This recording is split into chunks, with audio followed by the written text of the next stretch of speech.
Welcome to Luca and Miguel. Enjoy the video. In this video, I will show how to make Birria tacos UK full guide. Gather all ingredients and a heavy pot before you begin.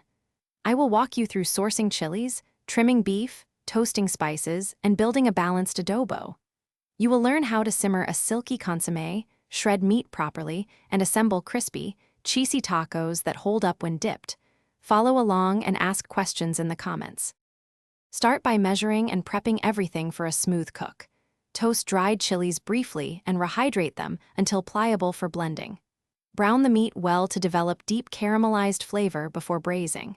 Add blended adobo, stock, and aromatics, then cover and simmer until tender. Skim fat if needed and shred meat using forks. Save the consommé for dipping and reduce it slightly for. Once your meat is falling apart, remove it and shred into bite-sized pieces.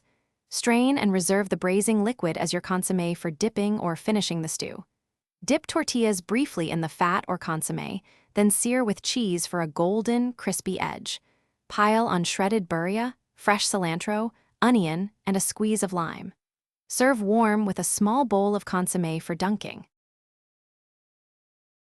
Thanks for watching and please subscribe. It's the best investment you'll ever make.